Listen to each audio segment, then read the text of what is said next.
மகா டிவி நேயர்களுக்கு வணக்கம். நம்ம இந்த எபிசோடில் நம்ம இயக்குனர் பவித்ரன் பற்றி நம்ம தெரிஞ்சுக்கலாம். இயக்குனர் பவித்ரன் யாருன்னா, இந்த வசந்த கால பறவை படம் பார்த்துருக்கீங்களா? அதில் சரத்குமார், ரமேஷ் அரவிந்த், அப்புறம் ஷாலு நடித்த படம் மிகப்பெரிய ஹிட் ஆச்சு. தேவா மியூசிக் அமைச்சிருந்தார். அவரே தான் அடுத்து சரத்குமாரை வச்சு சூரியன் ஒரு படம் பண்ணார். அந்த சூரியனில் பார்த்திங்கன்னா கோழிக்கூது விஜியும் நம்ம பிரபுதேவா மாஸ்டரும் ஒரு டான்ஸ் ஆடியிருப்பாங்க. லாலாக்கு டோல் டப்பிமான்னு ஒரு பாட்டு பெரிய ஹிட் ஆச்சு. அதுக்கப்புறம் இந்துன்னு ஒரு படம் பண்ணார். அதில் சரத்குமார் அந்த படத்துக்கு ஒரு பவித்ரன் மேலே இருக்கிறதில் கெஸ்ட் அப்பியரன்ஸ் பண்ணி கொடுத்தாரு. அதில் பிரபுதேவா ஹீரோ பண்ணார். அதில் ரோஜா நடித்தாங்க. அதுக்கப்புறம் பார்த்திங்கன்னா கல்லூரி வாசல்னு ஒரு படம். இவர் யார், பிரசாந்தும் அஜித்தும் நடிச்சிருந்தாங்க. ஸோ தொடர்ந்து இந்த மாதிரி படம் பண்ணார். இவர் எஸ்ஏ சந்திரசேகர்கிட்ட குருகுலம் அப்படின்னு அசிஸ்டண்டாக இருந்து வேலை செஞ்சவர். நிறைய படங்கள் ஒர்க் பண்ணார். விஜயகாந்தை வச்சு ஒரு படம் பண்ணியிருந்தார், ஜிவி ஃபிலிம்ஸு பண்ண படம். அதில் தான் ஒரு ஆந்திரா ஆர்டிஸ்ட் அறிமுகமாயிருந்தாங்க.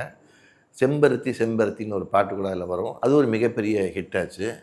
எஸ்ஏ சந்திரசேகர் அசிஸ்டண்டாக இருந்து இந்த மாதிரி கமர்ஷியல் படங்கள்லாம் பண்ணிகிட்டு இருந்தார். இவர்கிட்ட சங்கர் உதவியாளராக இருந்தார். வசந்த கால பறவை படம் பண்ண போதெல்லாம் கூட பண்ணார்.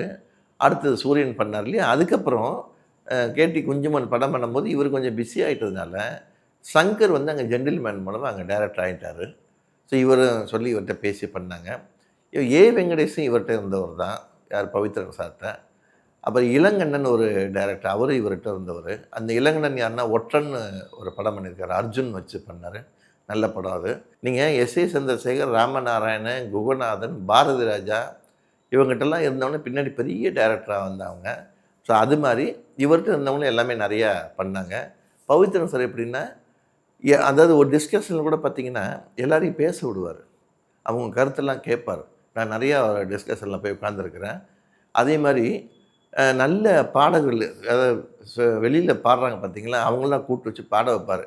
மாட்டுத்தாவணின்னு ஒரு படம் பண்ணார். அந்த படத்தில் பார்த்திங்கன்னா செம்ம சாங் இருக்கும்.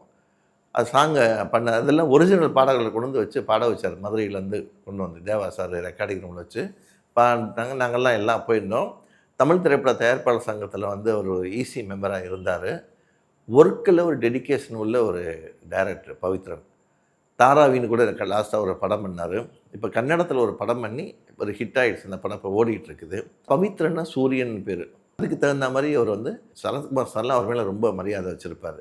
ஏன்னா சூரியன் பார்த்திங்கன்னா மிகப்பெரிய ஹிட் ஆகி பெரிய கமர்ஷியல் ஹீரோவாக மாறினதுக்கு அது பெரிய காரணம். சூரியன் படம் 30 வருஷம் கழித்து நம்ம அந்த படத்தை பற்றி பேசுகிறோம். இன்னும் பார்த்திங்கன்னா அதில் ஒரு நல்ல பாட்டு, ஒரு 18 வயது இளவட்ட மனசுன்னு படம். ஆக்சுவலாக பார்த்திங்கன்னா அது ஒரு பெரிய சாமி பாட்டோட ஒரு மெட்டு. அது தெரியாத அளவுக்கு அது பண்ணியிருப்பாங்க. அவர் ஒரு கதையை எடுத்துக்கிட்டாங்கன்னா அந்த கதைக்குள்ளே உள்ளெல்லாம் போவார். ஐ லவ் இந்தியான்னு ஒரு படம் பண்ணார். அதையும் அப்படி தான் நார்த் இந்தியாவில் போய் படம் எடுத்தாங்க. அதில் ஒரு புதுமையான விஷயங்கள்லாம் வச்சுருந்தார். அந்த படத்தில் ஒரு ஹார்ட்டு துடிக்கிற மாதிரிலாம் வச்சுருப்பார் ஷார்ட்டில். ஸோ அவங்கெல்லாம் பார்த்திங்கன்னா தொடர்ந்து படம் பண்ணிட்டுருக்காங்க. தங்கிட்ட இருந்தவங்க பெரிய ஆள் ஆகிட்டாங்கன்னா சந்தோஷப்படுறதுல முதல் ஆள் அவராக தான் இருப்பார். அவர் ப்ரொடக்ஷன்லாம் பண்ணியிருக்கிறார், ஓன் ப்ரொடக்ஷன்லாம் பண்ணியிருக்கிறாரு. தொடர்ந்து படங்கள் பண்ணிகிட்ருக்கிறாரு. அவரும் சினிமாக்குள்ளேயே இருந்துட்டுருக்கார். அவர் பையன் கூட இப்போ பெரிய மியூசிக் டைரக்டர் ஆக போகிறாரு, ஆயிட்டாருன்னு நினைக்கிறேன். ஏன்னா அவர் தொடர்ந்து படங்கள் பண்ணிகிட்ருக்கிறாரு. ஸோ இந்த பவித்ரன் குருநாதர் மேலே ரொம்ப மரியாதை வச்சுருப்பார். அவர் டைரக்டர் எஸ்ஏ சந்திரசேகர்கிட்ட போனார்னா இப்போ வரைக்கும் பார்த்திங்கன்னா அவர்கிட்ட உட்காந்து பேச மாட்டார். அவர் உட்காரியான்னு சொன்னால் கூட உட்கார மாட்டார். நான் பார்த்துருக்கேன் நிறைய தடவை. நின்றுட்டு தான் பேசுவார். ஸோ அவர் தாங்கிட்ட இருக்கிறவங்களும் நல்லா வரணும், அவங்களும் நல்லா பெரிய ஆளாக வரணும் பாரு. கவுன்சிலில் ஈசி மீட்டிங் நடக்கும்போது பார்த்திங்கன்னா தன்னோட கருத்துக்களை போல்டாக சொல்லுவார். ராமநாராயணன் சார் தலைவராக இருக்கும்போது, சிவசக்தி பாண்டியன் சார் செக்ரட்டரியாக இருக்கும்போது அவங்களே சொல்லுவாங்க, பவித்ரன் நீங்கள் என்ன சொல்கிறீங்க, நீங்கள் சொல்லுங்கள் அப்படின்னு சொல்லி கேட்பாங்க. அப்போ அவர் சொல்லுவார். அப்போ அவர் சொல்கிறது கரெக்டாக இருக்குதே அப்படிம்பாங்க. போல்டாக பேசுவார். எல்லாருமே நல்லா இருக்குன்னு நினைக்கக்கூடிய ஒரு கேரக்டர் பவித்ரன். அவர் நிகழ்காலத்தில் நம்ம கூடயே ட்ராவல் பண்ணுறாரு. இப்போ கவர்மெண்ட் அவரை தமிழ்நாடு திரைப்பட மானிய குழுவில் அவர் ஒரு உறுப்பினராக போட்டிருக்கிறாங்க. யாராக இருந்தாலும் நல்லா இருக்குன்னு நினைக்கிறவர், கஷ்டப்படுறவங்க முன்னுக்கு வரணும்னு நினைக்கிற ஒரு கேரக்டர். அவர் படத்தில் பார்த்தீங்கன்னா அவர் தான் விஜயகாந்த் படத்தை ட்ரெயின் ஃபைட் வச்சுருப்பார் பாருங்கள். ஹெலிகாப்டரு அந்த இதில் ஒரு பக்கம் ஜீப்பு, சென்ட்ரலில் ட்ரெயின் போகும், மேலே ஹெலிகாப்டரில் வில்லன் வந்துட்டுருப்பார். ஒரு பிரம்மாண்டம் இங்கிலீஷ் படம் மாதிரி எடுப்பார் ஷார்ட்லாம். அது மாதிரி ஒரு நல்ல க்ரியேட்டிவான ஒரு டைரக்டர் அவர் ஆக்சுவலாக பவித்ரன் சார். ஒவ்வொரு படத்திலும் ஒரு புதுமையை வச்சுருப்பார். நீங்கள் வசந்த கால பறவையில் பார்த்தீங்கன்னா, அண்ணனே வந்து என்னை இது பண்ணாங்கிற மாதிரி கோர்ட்டில் அந்த ஹீரோயினி சொன்ன உடனே தான் அப்படியே ஷாக் ஆவாங்க எல்லாருமே. அந்த மாதிரி ஒரு இது இருக்கும். கல்லூரி வாசல் அதே மாதிரி தான் வச்சுருப்பாரு. தேவயானி, பிரசாந்த், அஜித் நடித்த படம். அந்த ஒரு இது இருக்கும்.